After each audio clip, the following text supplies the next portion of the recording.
வாழ்க வளமுடன், வாழ்க வளமுடன், வாழ்க வையகம். குரு வாழ்க, குருவே துணை. சிந்தனையை, உடல் நலத்தை சீர் அமைத்து ஓய்வேத்த குருவே வாழ்க. வாழ்க வளமுடன், வாழ்க வளமுடன், வாழ்க வையகம்.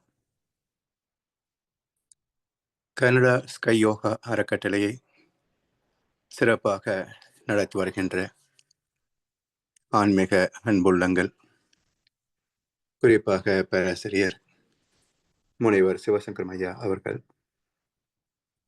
மற்றும் இந்த நிகழ்ச்சியில் தொடர்ந்து சிறப்பித்து வருகின்ற அன்பர்கள் அனைவருக்கும் அருட்தந்தை வேதாத்ரி மகர்ஷி அவர்கள் சார்பாக வாழ்க வளமுடன் என்ற வாழ்த்துக்களையும் எனது அன்பு கலந்த பணிவான வணக்கத்தையும் சமர்ப்பித்து குருவின் குரல் வேதாத்திரிய தொடர் சிந்தனையின் 74ஆம் பாகத்தில் ஆலய வழிபாடு பற்றிய 9ஆம் அமர்வு. இதிலே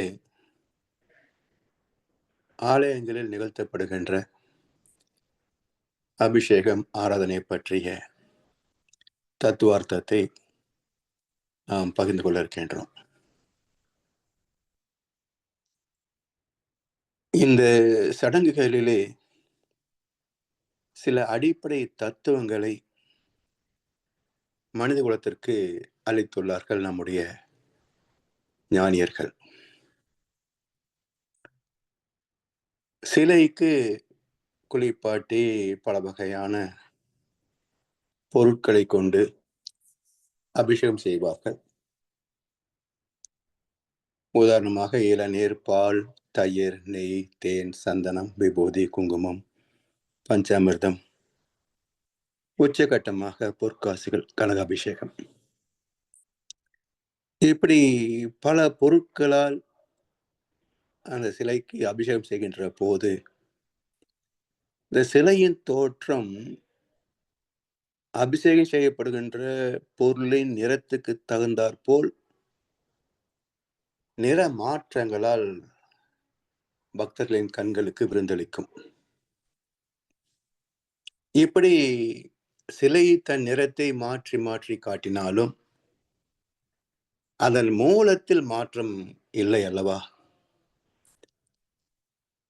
இதுதான் இந்த சடங்குக்குள் மறைந்திருக்கின்ற ஒரு சத்தியம். அதாவது இதே போல்தான் ஆதி சிவம் என்ற சுத்த வெளியே உலகம் என்ற பிரபஞ்சம் முழுவதும் எண்ணற்ற தோற்றங்களாக காட்சியளித்தாலும் நிறங்களாக வெளிப்பட்டாலும் அதன் அடிப்படை இயல்பாகிய சுத்த வெளி அறிவு என்பதிலே மாற்றமில்லை. ஆதி மூலமாகிய சிவத்தில் மாற்றம் இல்லை, சுத்தவெளியில் மாற்றம் இல்லை என்பதே கோவில்களில் நாம் காண்கின்ற அபிஷேக தத்துவம் காட்டுகின்ற சத்தியம். நாம் அணிகின்ற ஆபரணங்கள், தங்க ஆபரணங்கள் பல வகை என்றாலும் அனைத்தும் தங்கம் என்ற ஒரே பொருளால் செய்யப்பட்டவை தானே. பொன்னை மறைத்தன பொன்னணி பூஷணம், பொன்னில் மறைந்தன பொன்னணி பூஷணம், தன்னில் மறைந்தன தன் கர்ணாதிகள் என்று திருமந்திரத்தில் ஒரு பாடல் வருமே. ஆபரணத்தை பார்க்கின்ற போது வடிவம், இது கம்மல், இது நெக்லஸ், இது ஒட்டியானம் என்று பார்க்கிறோம். அப்போது தங்கம் தெரிவதில்லை. தங்கம் என்ற பொருளை மட்டுமே பார்க்கின்ற போது அனைத்து வடிவங்களும் தங்கத்தின் பல்வேறு தோற்றங்கள் என்பதை அறியலாம். அதே போலத்தான் நாம் காண்கின்ற அனைத்தும் இறைநிலை என்ற ஒரே மூலப்பொருளின், ஒரே பரம்பொருளின், ஒரே தெய்வத்தில் பூத்த மலர்களே. 100 வகை பறவை வரும், கோடி வகை பூ மலரும், ஆடவரும் அத்தனையும் ஆண்டவனின் பிள்ளையடா என்பார் கண்ணதாசன். இப்படி எத்தனை வகைகளை, தோற்றங்களை, பலவிதமான அழகை நாம் கண்டாலும் ஆடி வரும் அத்தனையும் ஆண்டவனின் பிள்ளையடா, வேற எதுவுமே கிடையாது. அபிஷேகத்திற்கு பிறகு தீபாராதனை நிகழ்வு நடக்கும். அதிலே அந்த அபிஷேகம் முடிந்து, அலங்காரம் முடிந்து, திரை விலகுகின்ற போது 108 சுடர்கள் உடைய ஒரு கும்ப தீபம் காட்டப்படும் தீபாராதனையாக. அந்த 108 விளக்குகள் ஒரே கும்பமாக அமைந்த அந்த ஆராதனை எதை காட்டுகிறது என்றால், எண்ணற்ற தோற்றங்கள் அனைத்தும் இறைவனுடைய பரிணாம நிகழ்வுகளே. அடுத்தது, இந்த எண்ணற்ற தோற்றங்கள் அனைத்திற்கும் மூலமானவை ஒரு 5 அம்சங்கள் தான். அதை காட்டுவது அடுத்தது 5 முக தீபாராதனை, பஞ்சமுக தீபாராதனை. அது என்ன பஞ்சமுகம்? நிலம் 5, நீர் 4, நீடங்கி 3, உளவை 2, 1 விண். பரமாய சக்தியுள் பஞ்சமாபூதம் தரம் மாறி தோன்றும் பிறப்பு என்றார் அவை பிராட்டியார். சரி, இந்த 5ம் ஒரே நேரத்தில் தோன்றிவிட்டனவா என்றால் இல்லை, 5வது வந்ததா? இதற்கு அடுத்து காட்டப்படுகின்ற தீபாராதனை 4 முக தீபாராதனை. மண் என்ற கெட்டி பொருளுக்கு முன்பு நீர் வரைக்கும் 4 பௌதிகங்கள் தான் இருந்தன. அதுக்கடுத்து 3 முக தீபாராதனை. நீருக்கு முன்பு நெருப்பு வரை 3 பௌதிகங்கள் தான் இருந்தன. அடுத்து 2 முக தீபாராதனை. நெருப்புக்கு முன்பு காற்று வரை 2 தான் இருந்தன. அடுத்தது ஏகமுக தீபாராதனை. காற்றுக்கு முன்பு விண் என்ற சக்தி மட்டுமே இருந்தது. சரி, இந்த ஏகமுக தீபாராதனைக்கு மூலம் என்ன? சுடர் விடுகின்ற இந்த விளக்குக்கு மூலம் என்ன? ஒளி முதன்மையானதா, இருள் முதன்மையானதா, எது நிரந்தரம்? ஒளியா, இருளா? அது எப்படி காட்ட முடியும்? எனவே ஏகமுக தீபாராதனைக்கு பிறகு கண்களை மூடி இறைவனை வணங்க வேண்டும் என்று வகுத்தார்கள் ஞானிகள். இப்போ கண்களை மூடி வணங்குகின்ற போது என்ன நிகழ்கிறது நமக்குள்ள? கடவுளை வணங்கும் போது கருத்தினை உற்றுப்பார் நீ.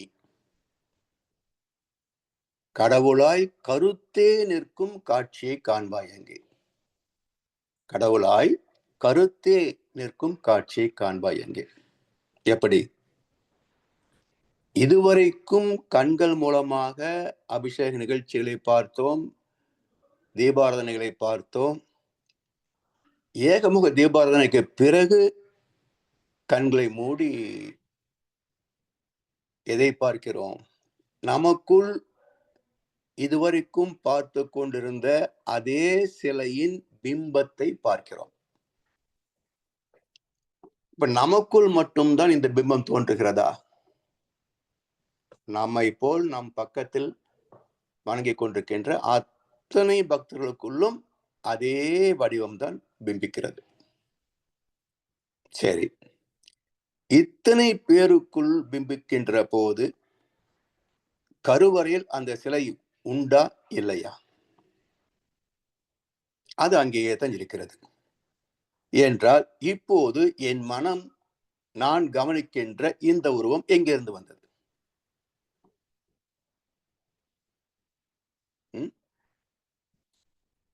இதுதான் ஆன்மீகத்தின் துவக்கம். எனக்குள் நான் இப்போது கண்டு கொண்டிருக்கின்ற இந்த உருவம் எங்கிருந்து வந்தது?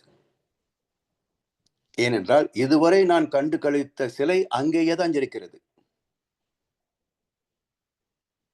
இப்போ வணங்குகின்ற அத்தனை பக்தர்களுக்குள்ளும் அதே சிலையின் வடிவம் தெரிகிறது என்றால் எங்களுக்குள் தெரிகின்ற இந்த பிம்பம் எப்படி தோன்றியது?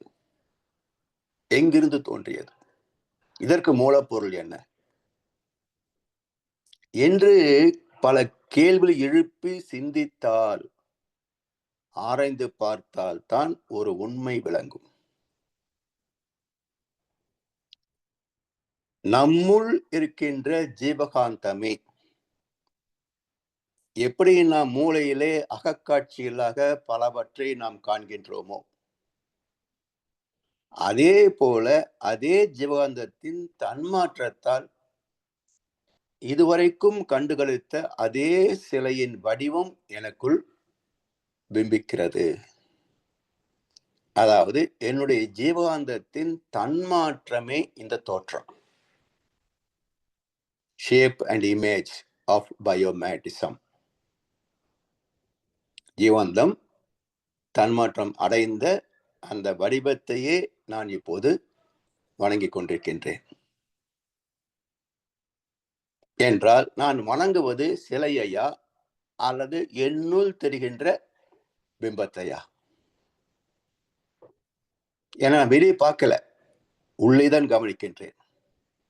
எனக்குள் தெரிகின்ற பிம்பத்தை கவனிக்கின்றேன் என்றால் இதுவரைக்கும் சிலையிலே லயித்திருந்த மனம், தாரணா, கான்சென்ட்ரேஷன் இப்போது என்னுள் திருப்பப்படுகிறது. யூட்டர்ன். இது தியானத்தின் துவக்கம். இதுவரைக்கும் வெளியே ஓடிக்கொண்டிருந்த மனம் இப்போது தனக்குள்ளேயே திரும்பி பார்க்கிறதே. ஒரு ஊசி முனை திருப்பம். இதுதான் ஆன்மீகத்தின் துவக்கம். முதலாக எனக்குள் என்னை நான் காண்கிறேன். என் ஜீவகாந்தம் எடுத்த பிம்பத்தை நான் பார்க்கிறேன். சரி, கண்ணை திறக்காமல் அப்படியே சில வினாடிகள், சில நிமிடங்கள் இருந்தால் இந்த தோற்றம் என்னாகும்? துவக்கத்தில் பர்ஃபெக்ட் ஸ்கெட்ச், துல்லியமாக தெரியும். சில வினாடிகள், நிமிடங்கள் போக போக அந்த பிம்பம் கரைந்து கொண்டே வரும், மங்களாகிக் கொண்டே வரும். ஒரு நிலைக்கு பிறகு அது மறைந்து போகும். இப்போ ஜீவகாந்தத்தின் தன்மாற்றம் நின்ற பிறகு இதுவரைக்கும் அங்கே தெரிந்து கொண்டிருந்த ஒரு வடிவம் மறைந்த பிறகு இப்போது எதை நாம் பார்க்க முடியும்? எதை பார்க்கிறோம்?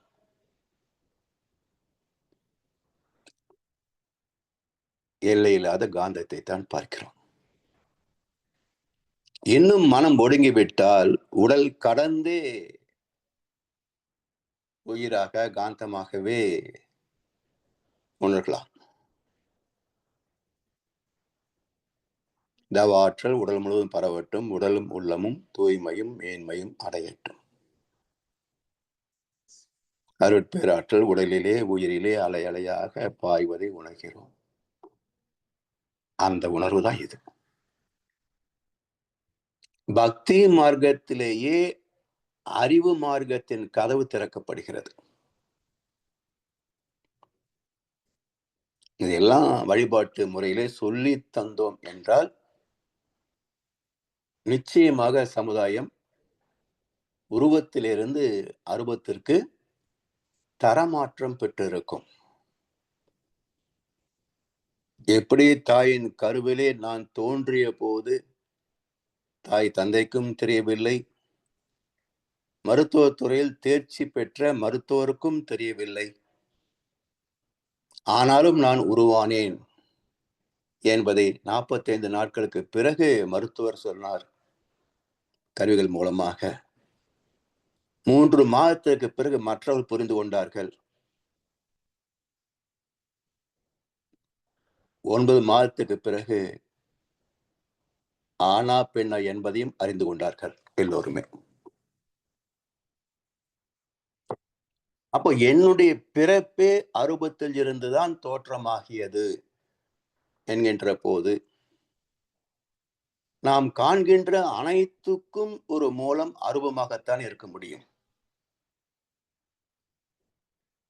முடிவும் அருவம் தான். அப்ப தோன்றி மறைவது வாழ்க்கை. நேற்று வந்து இன்றிருந்து நாளை போகும். இங்கே நடந்ததெல்லாம் முடிந்து போன நாடகமாகும். தெளிவில்லாத மயக்கத்தில் உலக வாழ்க்கை மேடையில் மனிதன் ஆடும் நாடகத்தின் மூலம் எங்கே, முடிவும் எங்கே? இடைப்பட்ட நாடகத்தை நாம் பார்க்கிறோம். இந்த நாடகத்தின் மூலம் எங்கே, முடிவு எங்கே? 7 ஒருவன் 20 ஒருவன் சாவது எப்படி, சென்றது எவ்விடம்? இப்படி நிறைய கேள்விகள் வரும். அந்த கேள்விக்கெல்லாம் ஒரே விடை, ஒற்றை விடைதான். அதுதான் நிலைத்த ஒரு பரம்பொருள், அழிவில்லாத பரம்பொருள். எனவே கடவுளை வணங்கும் போது கருத்தினை உற்று பார்த்தால் கடவுளாய் நானே மாறி நிற்கின்ற உண்மையையும், அந்த தோற்றம் மறைந்த பிறகு என்னுடைய அசல் தன்மையாகிய அரூபத்தையும் பார்க்கிறோம். கனவு காண்பதை போல, ஒரு கற்பனை செய்வது போல நமது மனம் எடுத்த தோற்றமே நம்முள் தெரிந்த பிம்பம், தெய்வம். அதாவது நம்மை நாமே வணங்குகிறோம். இதைத்தான் அகம் பிரம்மாஸ்மி என்கிறது வேதம். அகம் பிரம்மாஸ்மி.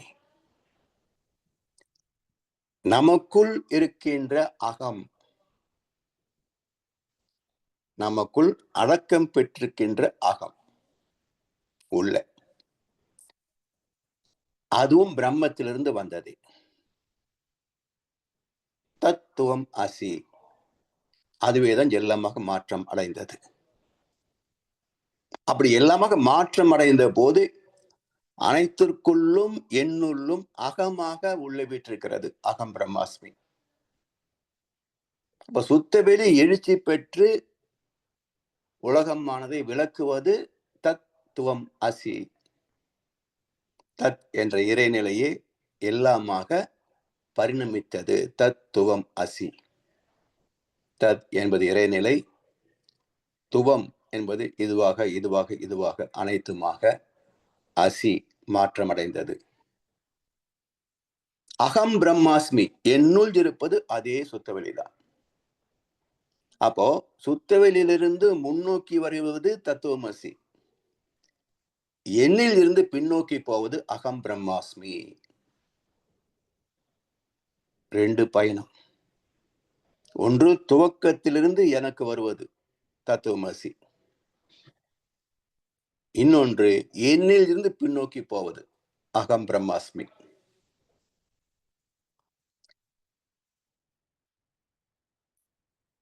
எனவே நம்முள் நாம் இதுவரைக்கும் வணங்கியது மாய தோற்றமாகிய தெய்வம்.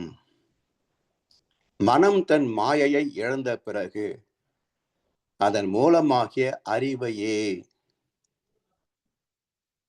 சுத்த வெளியை தரிசிக்கிறோம், காந்தத்தை தரிசிக்கிறோம். நமது அறிவும் அரூபம், பேரறிவாகிய தெய்வமும் அரூபமே. இதை தத் புருஷ, அறிவே தெய்வம் என்கிறது சைவ சித்தாந்தம். சரி, இந்த உணர்வை அனுபவத்தில் பெறுவதனால் என்ன லாபம்?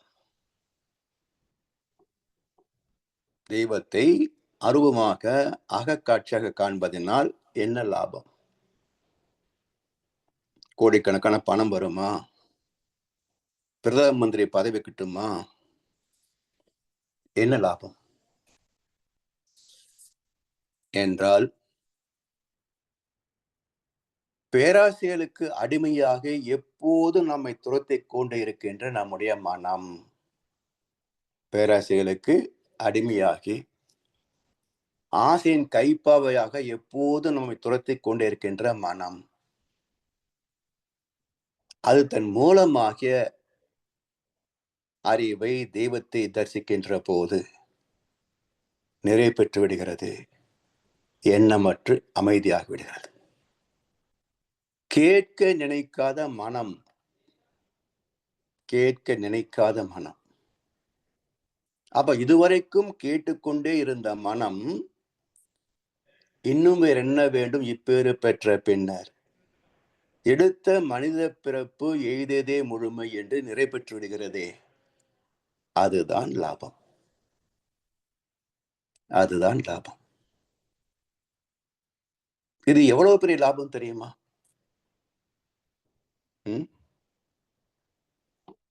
யாருக்கு கிடைக்கும் அந்த லாபம்? இதுதான் பிறர்க்கரிய பேரு. பிறர்க்கரிய பேரு. கோடிக்கணக்கான பணம் நிறைய பேர் சம்பாதிச்சு வச்சிருக்கிறாங்க.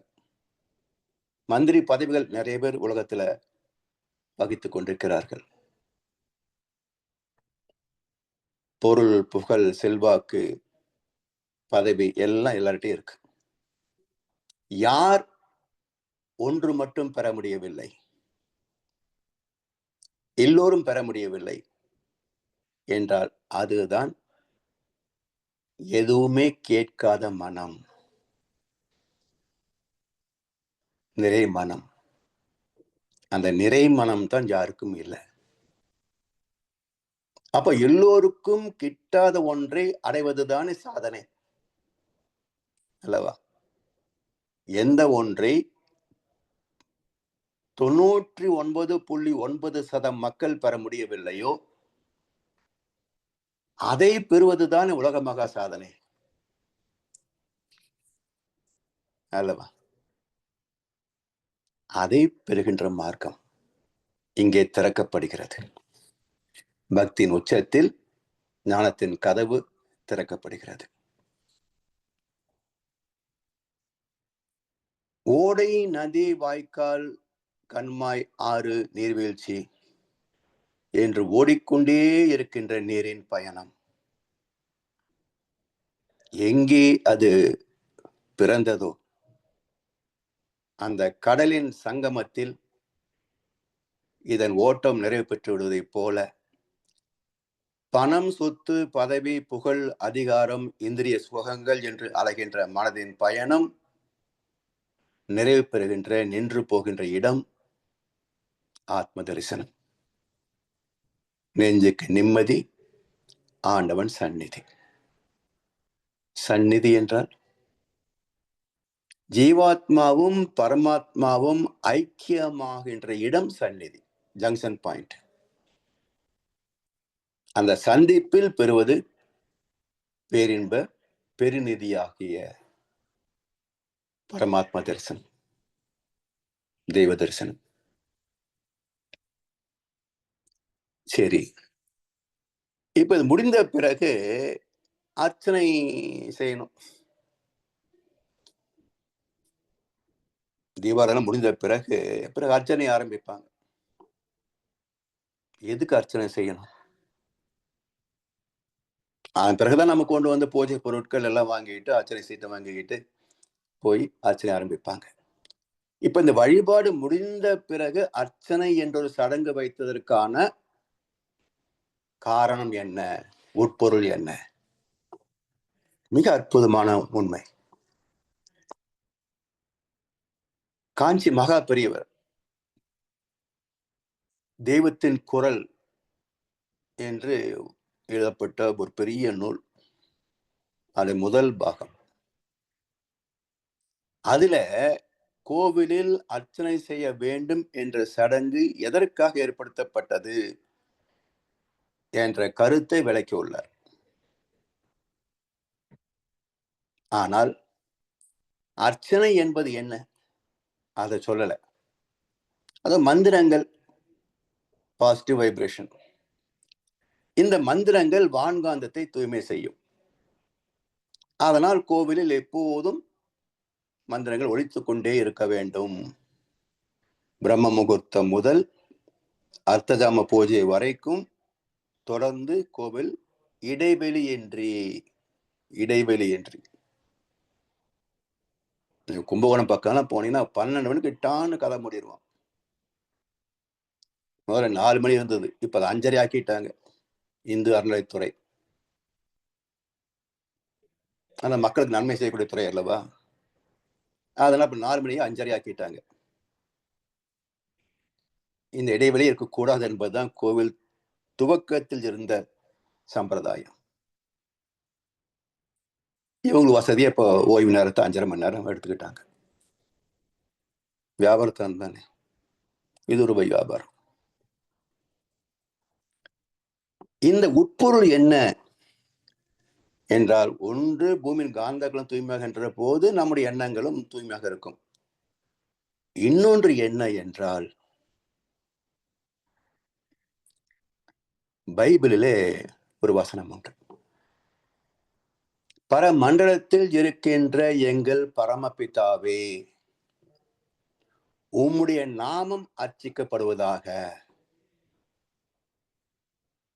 ஆனா தேவாலயங்களில் அர்ச்சனை கிடையாது, மந்திரங்கள் கிடையாது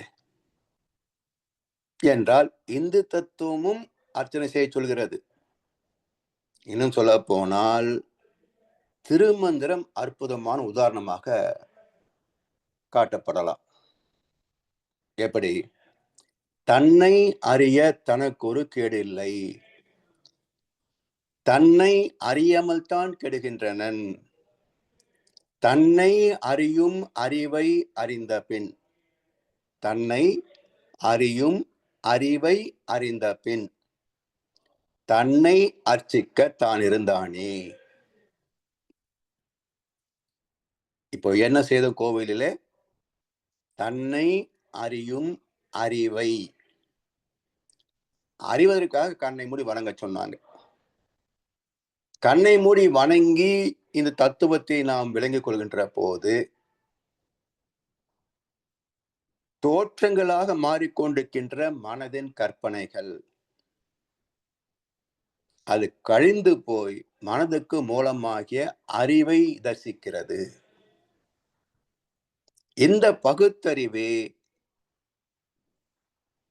என்னை சுற்றிலும் தொகுத்தறிவாக, முற்றறிவாக அனைத்திலும் இயங்கிக் கொண்டிருக்கிறது.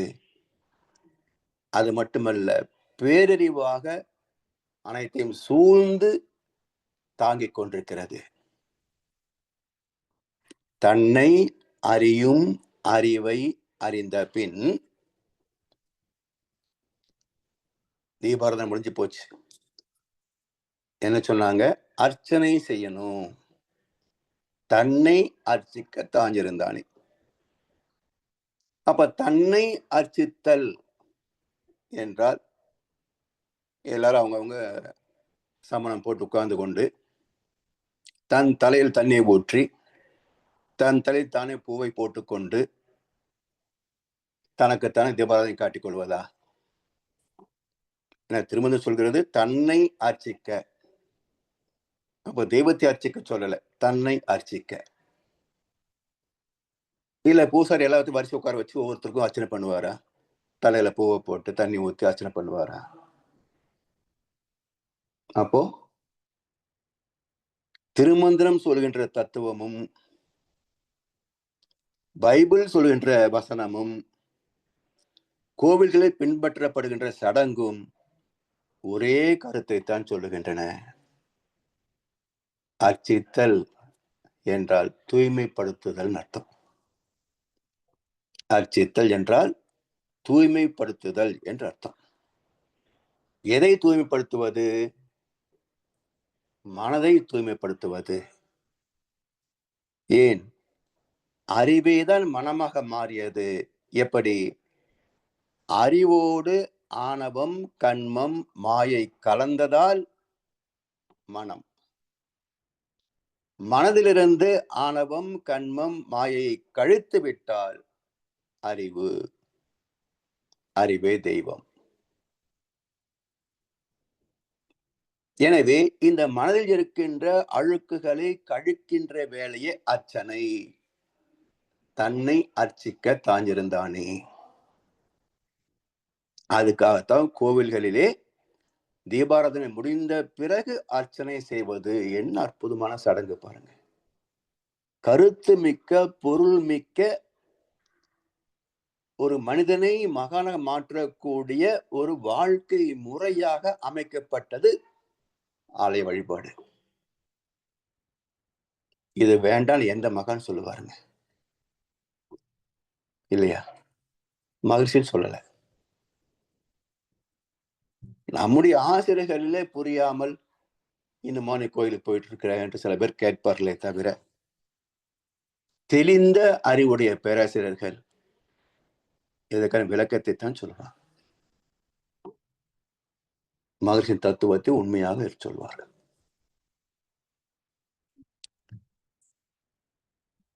எனவே இந்த அர்ச்சனை என்ற சொல்லுக்குள்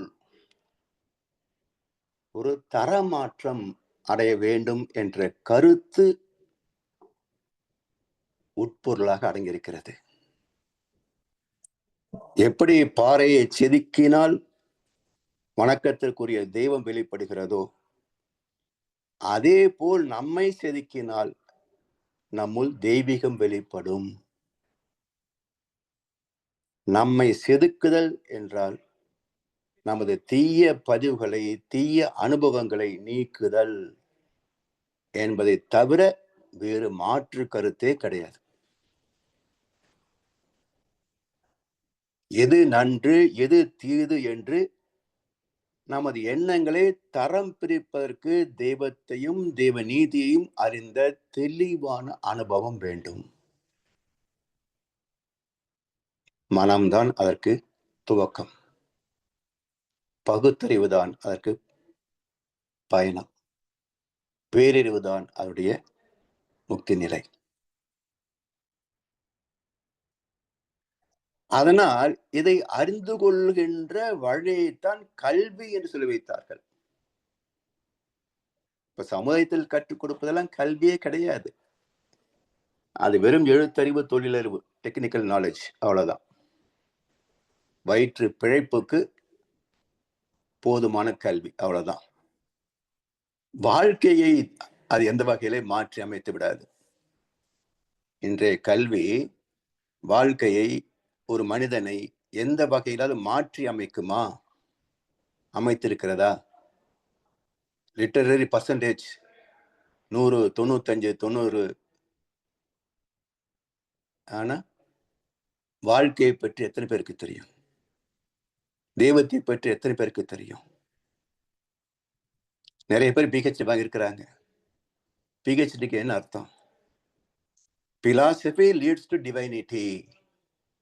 PhD, philosophy leads to divinity. அதான் பிஹெச்டி. இது எத்தனை முனைவர்களுக்கு தெரியும்? நாம் வாங்கிய பட்டம் தெய்வத்தை அறிய சொல்கிறது என்று எத்தனை முனைவர்களுக்கு தெரியும்? அதனால்தான் வள்ளுவர் சொன்னார், கற்க கசடர கற்பவை. வாழ்க்கை கல்விதான் கற்க வேண்டிய கல்வி. அதை ஐயம் தெளிவு பெற, ஐயமின்றி தெளிவாக கற்றுக்கொள்ள வேண்டும். சரி, கற்றதன் பயன் எனக்கு எல்லாம் தெரியும் என்று சொல்வதா? அப்படித்தான் மந்திரத்தை கற்று வைத்துக் கொண்டு நான் உங்களை விட உயர்ந்தவன் என்று எல்லா ஆலயங்களிலும் மக்களை காலில் விழ வைத்து காணிக்கை வாங்கி கொண்டிருக்கிறார்கள் வியாபாரிகள்.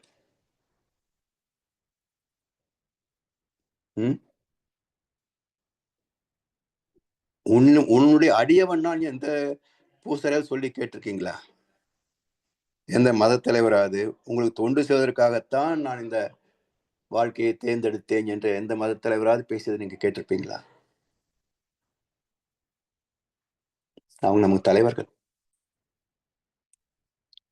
சேவகர்கள் அல்ல, தலைவர்கள், நம்மை நிர்வாகம் செய்பவர்கள். அப்படி நிர்வாகம் செய்துதான் போய் அயோத்தியில மசூதி இடிச்சாங்க. பல பேர் செத்து போனாங்க. அதுக்கு ஒரு மடத்தில் இருந்த தலைவர் சொன்னார், இந்து தர்மத்தை காப்பதற்காக இத்தகைய உயிர் பலிகளை நாம் ஏற்றுத்தான் ஆக வேண்டும். ரொம்ப சரி. ஆனா இந்து தர்மத்தை காப்பதற்கு நீங்க தான் தலைமை பதவியில் உட்காந்துருக்கீங்க. இப்ப நீங்க தான் முதல்ல போய் நின்று இருக்கணும். நீங்க சேஃபா மடத்துல உட்காந்துக்கிட்டு எவனையும் அனுப்பி சாக வச்சா இது கொலை பாதகம் அல்லவா? நீங்க தர்மத்தையே காப்பாத்துனீங்க, கொலை பாதகத்தை தூண்டிவிட்டீர்கள்.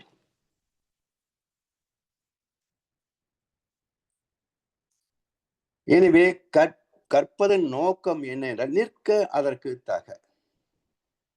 அப்ப வாழ்க்கையில் எந்த பிரம்மச்சரியம் கற்றுக்கொண்டோமோ, பிரம்மத்தை அனுசரித்து வாழ்கின்ற அறத்தை கற்றுக்கொண்டோமோ, அந்த அற வாழ்க்கை தான் இல்வாழ்க்கை. அறத்தாற்றின் இல்வாழ்க்கை ஆற்றின் புறத்தாற்றில் போய் பெறுவது எவன்?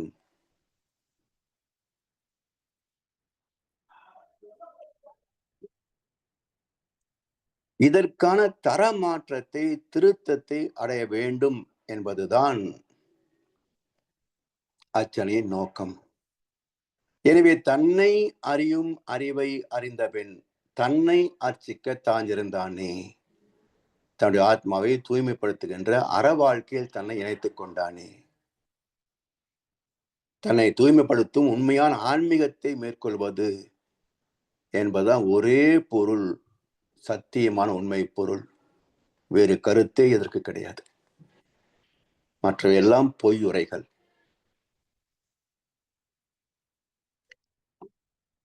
எனவே உம்முடைய நாமம் அர்ச்சிக்கப்படுவதாக என்பதும் இதே பொருளைத்தான் குறிக்கிறது. பரமபிதாவின், பரமாத்மாவின் பின்னமான குமாரன் என்ற ஜீவாத்மா, பிதா, சுதன், பரிசுத்த ஆவி, குமாரன், ட்ரினிட்டி, முப்பெரும் தத்துவங்கள், ட்ரினிட்டி. எனவே இந்த ஜீவாத்மா தன்னை தூய்மை செய்து கொண்டால் பரமாத்மாவோடு கலந்து அந்த பேரின்பத்தில் பூவுலக வாழ்வை நிறைவாக வாழ்ந்து தொண்டாற்றி இன்பம் பெறலாம் என்பதுதான் இந்து தத்துவமும் கிறிஸ்தவ தத்துவமும் காட்டுகின்ற மானுட தர்மங்கள். அது மட்டுமல்ல, எல்லா இறை வழிபாடுகளிலேயும், உலகம் முழுவதும் எல்லா வழிபாடுகளிலேயும் விளக்கு என்ற ஒரு தத்துவம் உண்டு. அது அகல் விளக்காக இருக்கலாம், காமாட்சி விளக்காக இருக்கலாம், மெழுகுவர்த்தியாக இருக்கலாம், இல்ல திருவண்ணாமலையை உச்சியில் ஏற்றப்படுகின்ற மிக பெரும் ஜோதியாக இருக்கலாம். எதுவாக இருந்தாலும் எண்ணெய், திரி, தீ, இந்த மூன்றும் இணைந்த ஒரு சுடர், ஒரு வெளிச்சம். இந்த மூன்றும் நமக்கு காட்டுகின்ற தத்துவம் என்ன? விளக்கு சொல்லும் விளக்கம் என்ன என்றால் எண்ணெய், திரி, தீ, எண்ணெய், திரி, தீ, எண்ணெய் திருத்தி, எண்ணெய் திருத்தி. தன்னை திருத்தினால் அறிவு வெளிச்சம் கிடைக்கும். தன்னை அர்ச்சிக்க தாஞ்சிருந்தானே, தன்னை அர்ச்சித்தால், தன்னை திருத்தினால் நான் யார்? அறிவே தெய்வம், அறிவே நான். நானும் தெய்வத்தின் ஒரு அம்சமே. நானே தெய்வம் அல்ல, நானும் தெய்வத்தின் ஒரு அம்சமே. காணுவன நெஞ்சில் கருதுவன, உயிரை பேருவன உட்கருத்தை கூறுவன அனைத்தும் தெய்வமே. எழுதுகோளும் தெய்வம், இந்த எழுத்தும் தெய்வம். எந்த பொருளும் தெய்வமன்றி வேறு இல்லை. நான் காணும் உலகங்கள் நீ காண வேண்டும். நீ காணும் பொருள் யாவும் நானாக வேண்டும். யார் ஒருவன் எல்லா பொருட்களிலும் என்னை காண வல்லவனோ, எனக்குள்ளாக அனைத்தையும் காண வல்லவனோ, அவன் என்னை விட்டு நீங்குவதில்லை, நானும் அவனை விட்டு விலகுவதில்லை. ஐயப்படாது அகத்து அது உணர்வானை தெய்வத்தோடு ஒப்பக்கொள்ளல்.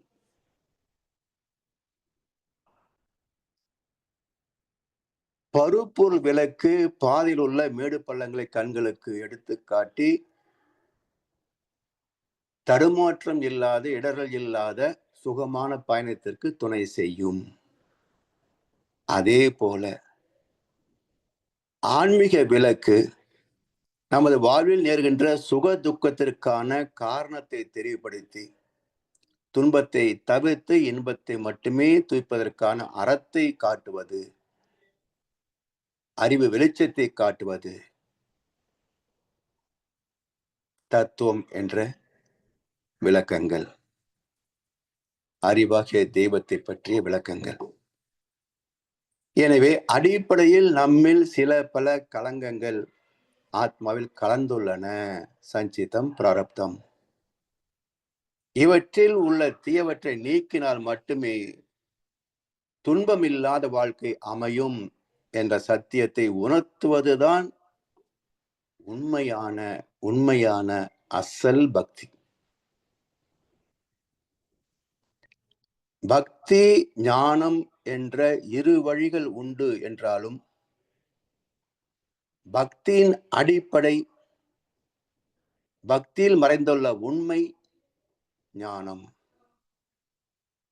ஞான மார்க்கமே தான் பக்தியிலே துவங்கி முக்தியில் நிறைவு பெறுகிறது. இறைவனை அறியும் வழி, அறிவை அறியும் வழி, அறிவு மார்க்கம், ஞான மார்க்கம். எனவே இதுவரை பெற்ற சிந்தனையை வைத்து ஆராய்ந்தால் ஆலய வழிபாடு என்பது மக்களது உடல் நலத்திற்கும் மன தெளிவுக்கும் ஏற்ற ஒரு மிக மிக மிக மிக அற்புதமான சடங்கு, ஒரு வாழ்க்கை நெறிமுறை.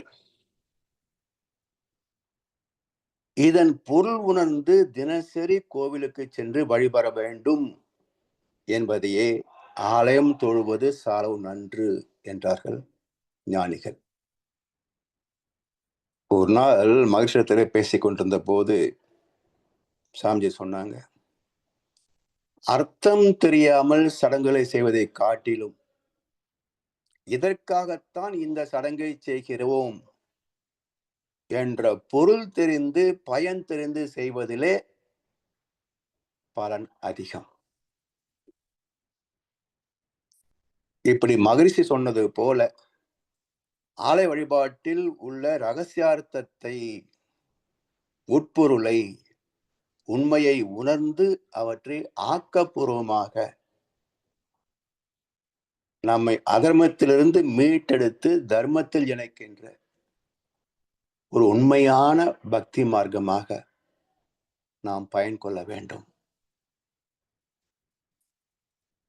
சரி, அடுத்தது பிரசாதம் கொடுப்பாங்க.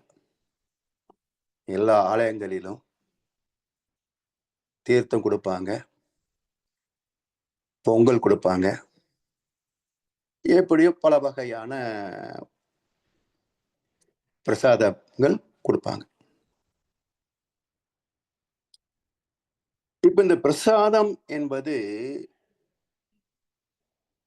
இறை உணர்வு கலந்த உணவுப் பொருள் என்று பொதுவாக நாம் புரிந்து கொண்டாலும்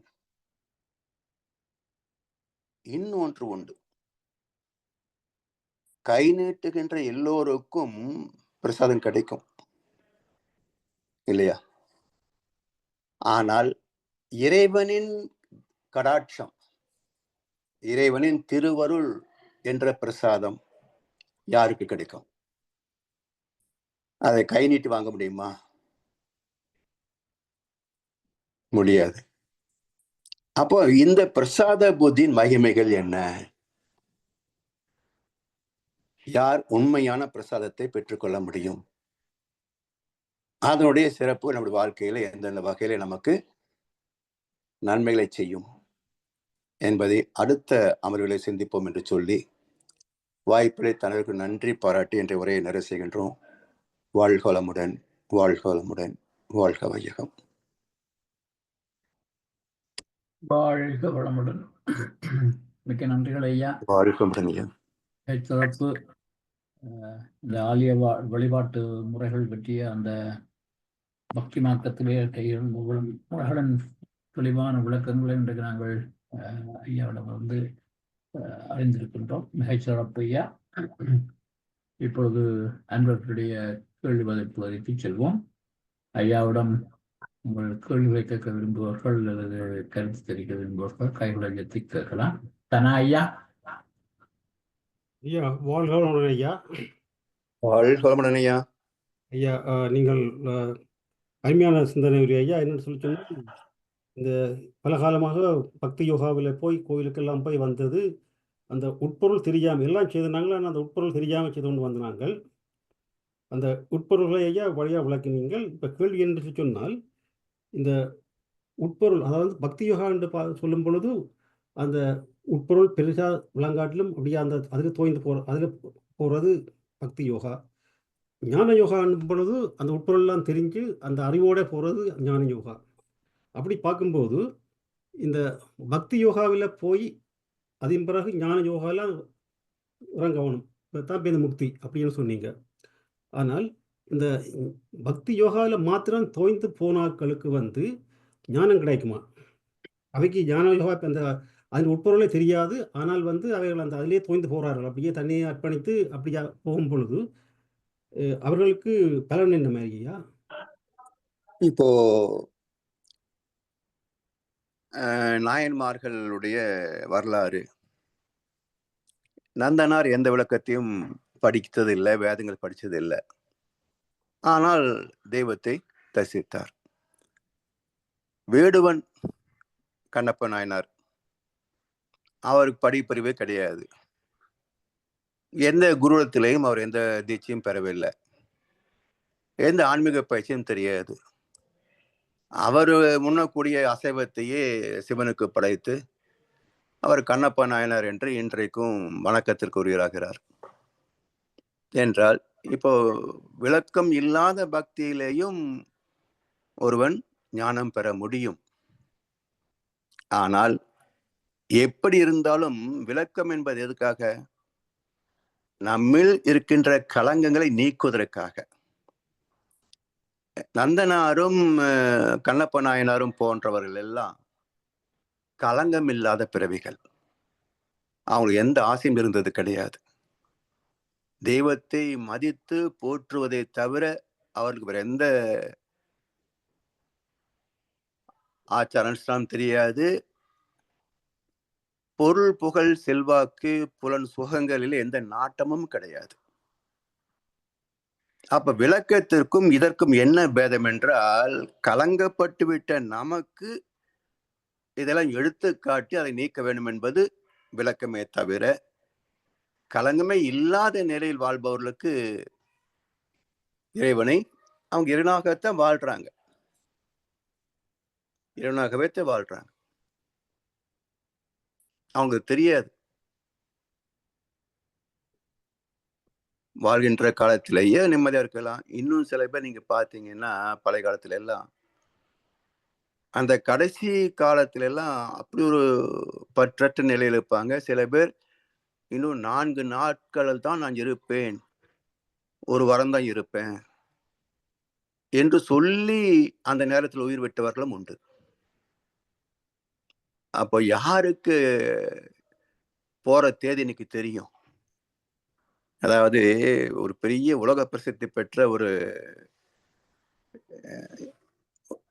ஒரு குரு சமீபத்துலதான் ஆகஸ்ட் மாசத்துக்கு அமெரிக்கால இருந்து இந்தியாவுக்கு வந்து ஒரு சொற்பொழிவுக்கான தேதி கொடுத்திருக்கிறார். ஜூன் மாசமே செத்து போயிட்டார் அமெரிக்கால. ஆனா ஒரு பயிற்சியும் தத்துவம் தெரியாத பல பேர் 4 நாள் செத்துருவேன்னு சொல்லி அந்த படியே செத்து போனவங்க இருக்கிறாங்க. இப்ப யார் உண்மையான ஞானம் பெற்றவர்கள்? ஆகஸ்ட் மாதம் தேதி கொடுத்துட்டு ஜூன் மாதம் செத்து போன குரு உண்மையான குருவா, அல்லது 4 நாள் நான் இறந்து விடுவேன் என்று சொல்லி அதே நேரத்தில் இறந்து போன ஒரு பாமரன் குருவா? ஸோ அப்படி ஒரு அளவுகோல் கிடையாதுங்கய்யா. அப்படி இருக்கும்போது ஐயா, அந்த பக்தி யோகாவில் இப்போ நான் உங்களை கேட்டதுக்கு காரணம் என்னன்னு சொல்லிச்சுன்னா, நான் இன்றைக்கு வர கொஞ்சம் லேட்டாக போச்சு. காரணம், ஒரு வீட்டுக்கு ஒரு விசிட் ஒன்று போயிட்டு வந்தான். ம் லேடி ஒன்று வந்த கொஞ்சம் வயசு போன லேடி. ம் அவெல்லாம் முந்தியெல்லாம் பெரிய அந்த ஓடி அந்த பொருள் பண்டமெண்ட் அப்படி ஓடியால் இன்றைக்கு பெரிய ஆச்சரியமாக இருந்ததுன்னு சொல்லி சொன்னால், அவள் பேசுகிறதெல்லாம் பெரிய தத்துவங்கள். அவள் பெரிய படிப்பறிவு ஒன்று இல்லை. ம் ஆனால் இப்போ ஒரு சின்ன ஒரு கேட்ட அப்படி ஒன்றுமே இல்லை. ம் நான் சும்மா சொல்லிட்டு இருந்தேன், இன்றைக்கு ஒரு லெக்சருக்கு போகணும், லேட்டாக போச்சு போகணும்னே. அவள் என்னென்னு கேட்டா என்ன, ம் ஆத்மீக அப்படி ஒரு இதொன்று இருக்குது அப்படின்னு சொன்னேன். அப்போ அப்போ அவள் தன்னுடைய ஆத்மீயத்தை பற்றி பேச தொடங்கினான். அதாவது தனக்கு இப்பெல்லாம் கோயிலுக்கு போய் எல்லாம் செய்து தனக்கு இப்போ அந்த ஆசை இசையெல்லாம் ஒன்றுமே இல்லை. இனி சோமாப்பை சேர்ந்துட போகணும் என்று சொல்லி போட்டு தான் சேவை செய்கிறதுகள் அதுகளை பற்றி நல்ல விஷயங்கள்லாம் சொல்லி கொண்டு வந்தா.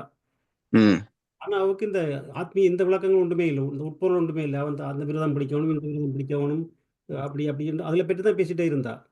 அப்போ ம் ம் என்ற கேள்வி என்னன்னு சொன்னால், அப்போ நாங்கள் அந்த பக்தி யோகாவில் போக போக நீங்கள் சொன்னீங்க, இப்போ ஞான யோகாவில் பொறுத்தாலே அந்த விளக்கம் பாரத்தாலே அந்த களங்கங்களை நீக்குமன்ற மாதிரி ஒரு காசு சொன்னீங்க. ஆனால் ம் அதே இது இந்த பக்தி யோகாவிலையும் போக போக அந்த களங்கங்கள் நீக்க முடியும். அதாவதுங்கய்யா, ரெண்டுக்கும் பேதம் கிடையாது. களங்கம் இல்லை என்றால் பக்தி கூட தேவையில்லை. அவன் இயல்பிலேயே இறைவனோடு கலந்து விடுவான். சரி, அதுதான் உண்மை. ஆச்சுங்களா? ஓ, நம்மை போல் கலங்க கொண்டு வந்தவர்கள் அதே வாழ்க்கையிலே போயிடுவோம். அப்படி போகாமல் இதெல்லாம் நன்று தீது என்று அடையாளம் காட்டி தீயவற்றை தவிர்த்து நல்லவற்றிலே நிலைத்து வாழ வேண்டும். அப்போதுதான் நம் தெய்வத்தை அறிய முடியும் என்று விளக்கத்தை சொல்லி அதற்கான பயிற்சியை தருவது ஞான மார்க்கம். அவ்வளவுதான். இன்றைக்கு பக்தர்களிடத்திலேயும் களங்கங்கள் உண்டு. அவர்கள் அதை அறியாமல் திருத்திக் கொள்ளாமல் வழிபடுகின்ற பக்தியினால நான் சொன்னது போல குருவே கூட இறைவனை அடைய முடியாது. அப்ப பக்தன் எங்க போய் அடைவது அல்லவா? சோ இன்றைய காலகட்டத்தில் ஆணவம் கண்மம் மாய் இல்லாத மனிதனே கிடையாது. அதனால் இன்றைக்கு இயல்பாகவே தெய்வத்தை அடைவது என்பது கிராமங்களில் மழை பிரதேசங்கள் இருக்கின்ற மழைவாழ் மக்களிலே இருக்கலாமே தவிர நகர்ப்புறங்களிலே வாழ்கின்ற மனிதர்களும் சரி, ஆன்மீக தலைவர்களும் சரி அடைய முடியாது. 100% உண்மையா. மிகவும் சிறப்பு. மிகவும் தெய்வையா.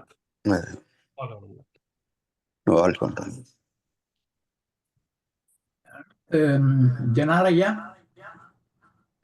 ஐயா, வாழ்க வளமுடன். வாழ்க வளமுடன் ஐயா. சிறப்பான சிந்தனை உரை. நிறைய கோயிலுக்கு போய் கும்புறது பற்றி எல்லாம் சொல்லியிருக்கீங்க. சில வேளை ஆனால் இந்த நாட்கள்லேயே இங்கே கோயிலுக்கு போகிறதுன்னு சொல்லி சொன்னால் நாங்கள் மன நிம்மதிக்காண்டி தான் கோயிலுக்கு போய் போகிறோம்ட்டு பையங்களன் அந்த அருளாற்றில் படுறதுக்காண்டி. ஆனால் அங்கே நடக்கிற சில டிஸ்கிரிமினேஷன் பாகுபாடுகள் அதாவது மணி டாக்ஸ், காசுள்ளவர்களுக்கு முதலிடம், அவர்களுக்கு மாலை மரியாதை, உடனே அவர் வாசலை கண்டோடனே அவர் ஐயர் ஓடி போய் வாங்கோன்னு சொல்லி கொண்டு போய் முன் வரிசையில் நிப்பாட்டி எல்லாம் நடக்கும்.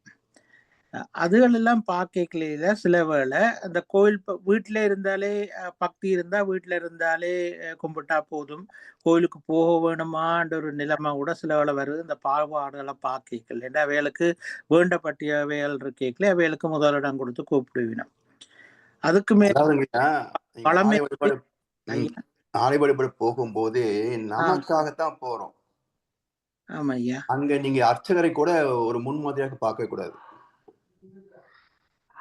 ஆமா ஐயா. போனோமா, நம்முடைய மனதை பார்த்தோமா, அமைதி ஒரு இடத்துல உட்கார்ந்து தவம் பண்ணினோமா, எழுந்து வந்தோமான்னு இருக்கணுமே தவிர அங்க யாரையும் நம்ம ஒப்பிட்டு பார்க்கோ வேடிக்கை பார்க்கோ கூடாது. ஏன்னா அதுல எந்த பயனும் கிடையாது.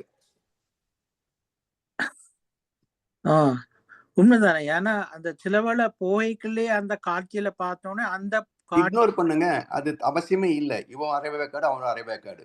ஆஹா, ஆ, அதை ஆ. பத்தி நமக்கு என்ன சிந்தனை? சரி சரி. நீங்க சொல்ற சரி. அவசியம் இல்ல. ம் அது பார்த்திருக்கோம், இருக்கத்தான் செய்யுது. ஏன்னா 2மே பக்குவப்படாத ஆத்மாக்கள். ம் ம் இப்ப செல்வந்தனா இருக்கிறான், அவன் பூசாரியா இருக்கிறான், அவ்வளவுதான். ம் ம் ம். அவனுக்கு கொடுத்தா நமக்கு வரும் சந்தோஷம், மரியாதை கிடைக்குதுன்னு இவன் நினைக்கிறான். ஆமா. அவனுக்கு இவனை நயந்து இது பண்ணினா, மரியாதை பண்ணினா அதிகமா தட்டு காசு கிடைக்குன்னு அவன் பார்க்கறான். ம் ம் ம் ம். அவ்வளவுதானே. 2 அரைவடைக்காரர்கள் பத்தி நமக்கு எதுக்குங்க ஆராய்ச்சி? ஆமா ஐயா, உண்மைதான். அதுக்கு மேலே இந்த சிலவேளை இந்த ஆடி அமாவாசை அப்படி இப்ப என்ன பூரண அப்படி ம், வந்தா அது நாங்க நம்பாட்டி கூட, ஆனா ம், அந்த இறந்தங்கட பெற்றோர் அவையல் வந்து அதை நம்பி இருக்கணும் 100%. ம்ஹும். அவையலுக்காண்டி போய் சில வேளை அதை நாங்க செய்ய வேண்டி இருக்குது கட்டாயமா. அது ஒரு பிச்சை போடுகோன்னு நினைச்சுக்கங்களேன். ம் ம் ம் ம் ம். இருக்கிறதா கொஞ்சம் கொடுக்க போறான் அவனுக்கு, ஆமா ஐயா. இல்லையா? ஆமா. ஏதோ பொருள் வாங்கினாலும் உணவு பொருள் தான். ம் அது அவனுக்கு பயனாகும், இல்ல நமக்கு பயனாகும். ம். இல்ல அங்க ஆடு மாடுகள் போட்டா ஒரு ஜீவனுக்கு பயனாகும். ஆமா ஐயா, எந்த தர்ப்பண பொருளும் வீண் போவதில்லை. உண்மைதான். ஆமா. அந்த கருத்தோடு செய்துட்டு போங்களே. ஆஹா. ஏன்னா நமக்கு என்னதான் விவரம் விளக்கம் தெரிந்திருந்தாலும், நம்பிக்கை இருந்தாலும், ம் குடும்பத்தில் ஒரு நம்பிக்கை இல்லை என்றால் நாம அதை திணிக்க கூடாது. ம் ம் ம் ம். சரி, போகணுமா, வா போயிட்டு வந்துடலாம். ஆமா ஐயா, என்ன கொஞ்சம் பணம் செலவு போகுது, அவ்வளவுதானே. உண்மைதான். கடன் வாங்கணும்னு சொன்னா கடன் கிடைக்கலன்னு போய் சொல்லிருங்க. கேட்டாமா கடன் யாரும் தரமாட்டேன்றான் அப்படின்னு சொல்லிடுங்க. இருக்கிறத செலவு பண்ண போறோம், தப்பு இல்லை. போகும்போது எடுத்துட்டா போக போறோம். ஆமா ஐயா, உண்மைதான். இருக்கும்போது அவருக்கு கொஞ்சம் கொடுக்குறோம்னு நினைச்சுக்கோங்க. அது ஒரு உதவி, அவ்வளவுதான். ம் ம் ம். ஆனா வளமையா ஐயா இங்க ஆலயங்கள் எல்லாம் இந்த நோமலாவே 10 ரூபா இருக்கிற அர்ச்சனை துண்டுகள் எல்லாம் இந்த ஸ்பெஷல் டே வந்துன்னா 50 ரூபாய்க்கு ஏறிடும் விலை. ஐயா, இங்க தமிழ்நாட்டுல பாத்தீங்கன்னா அரசாங்கமே பிளாக்ல டிக்கெட் விக்குது கோவில்ல. ஆமா ஐயா. நீங்க சொல்ற மாதிரி ம். சாதாரண நாட்களிலே போனா சிறப்பு தரிசனம் 10 ரூபாய். ஆமா. ஞாயிற்றுக்கிழமை விசேஷ நாட்கள் சொன்னா 50 ரூபாய். அப்படி என்றால் இந்து அறநிலைத்துறையே ஆலயங்களில் நுழைவு கட்டணத்தை பிளாக்கில் விற்கிறது. உண்மைதான் ஐயா. உண்மைதானே? ம் ம். உண்மை. அப்ப இவங்களை பத்தி எல்லாம் அதுக்கு நினைக்கிறேன் போக வேண்டாம். போகணும்னு சொன்னா பணம் இருக்கா, ரைட், ஓகே, 4 பேருக்கு நன்கொடை கொடுக்குறோம் சொல்லிட்டு போயிட்டு வந்துருங்க, அவ்வளவுதான். ம் ம் ம் ம். உண்மைதான் ஐயா. அவ்வளவுதான். ம்.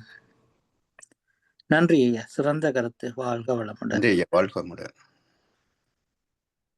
வாழ்க வளமுடன். அடுத்து வரதராஜன் ஐயா.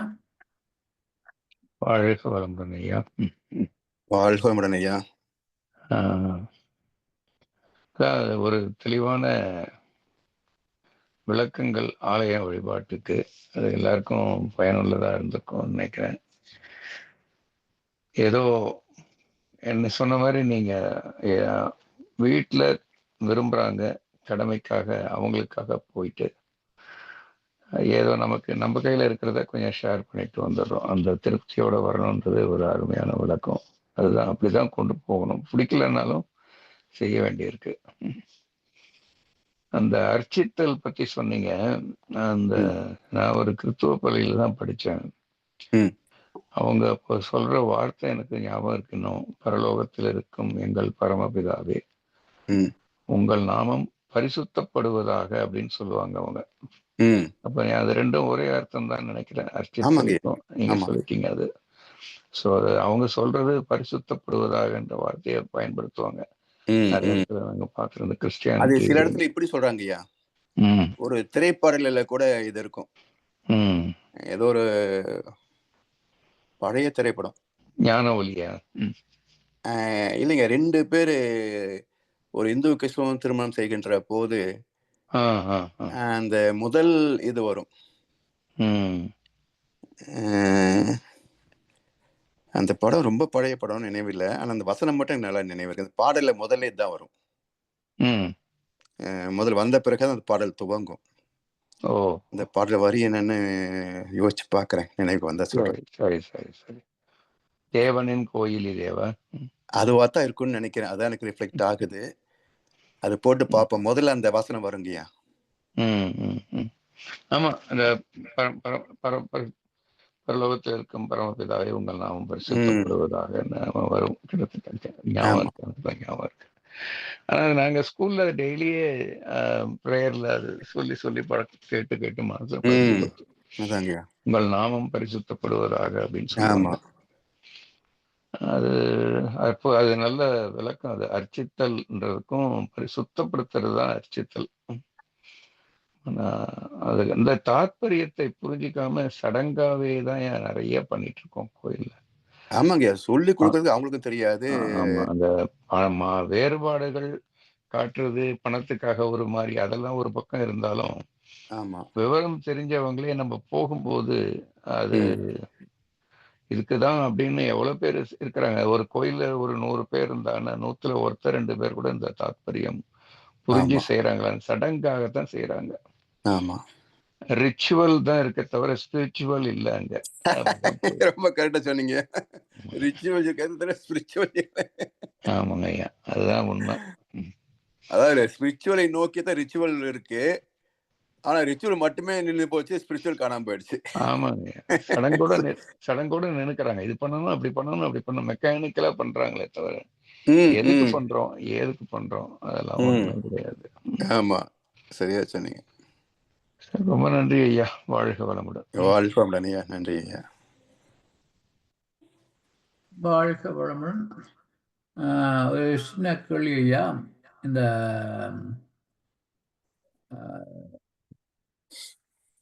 பூஜா ஆராதனை செய்கின்ற போது முதல்ல 108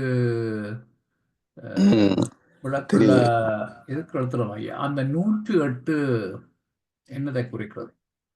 108 என்பது 60 ஆண்டுகள். அப்புறம் மிச்சம் 48 இருக்கா? 27 நட்சத்திர தொகுதிகள், 12 ராசிகள், 9 கோள்கள். 108. 60 வருஷம். அது 60 வருடம். அதாவது 60 வருஷத்துக்கு தான் இந்த கோள்கள் ஒரே இடத்துக்கு மீண்டும் வரும். எல்லா கோள்களும் இப்போ என்ன பொசிஷன் இருக்குதோ மீண்டும் எக்ஸாக்ட்லி இதே பொசிஷன் வருவதற்கு 60 வருஷம் ஆகும். 60 வருஷம். ஓகே ஐயா. என்ன ஐயா, அதுல அந்த தீபம் கொளுத்துகின்ற போது அந்த தீபம் அதுக்கு விளக்கம் சொன்னீங்களா ஐயா? அந்த தீபம் என்னத்தை குறிக்குதுண்டு? எண்ணெய் திரித்தி, எண்ணெய் திரித்தினால் அறிவு சுடர் பிறக்கும். அந்த ஒளிக்கு ஐயா, அந்த பஞ்ச இதுகள்ல இப்ப ஒரு கேள்விப்பட்டிருக்கேன். என்ன வள்ளலார் ஒளியை பற்றி பேசியிருக்கிறார். எல்லாரும் வந்து அந்த வளர ஜோதி என்று சொல்லி அற்பெரும் ஜோதி என்று சொல்றார். அப்படி பைபிள்லையும் ஒளி, எல்லா இடத்துலையும் அந்த ஒளி வருவது. அதே மாதிரி விஞ்ஞானத்திலே பிக் பேங்ல முதல் தோன்றியதும் ஒளி என்று ஒரு கருத்து கூறுகிறார்கள். எல்லாமே ஒளிதான் முதன்மையாக இருந்தது. ஒளி முதன்மை அல்ல. ஒளி என்பது வந்து பௌதிகத்தில் 3வது பௌதிகம். ஆமா, காற்று, நெருப்பிலே தான், வெப்பத்திலே தான் வெளிச்சம், ஒளி எல்லாம். அதனால இந்த கருத்து பொருந்தாது. அறிவின் வெளிச்சத்துக்கு நம்ம பக்குவம் ஆகணும் என்பதுதான் சரியான விளக்கங்க. பக்குவம் ஆகணும், அறிவின் வெளிச்சம். ஆமா.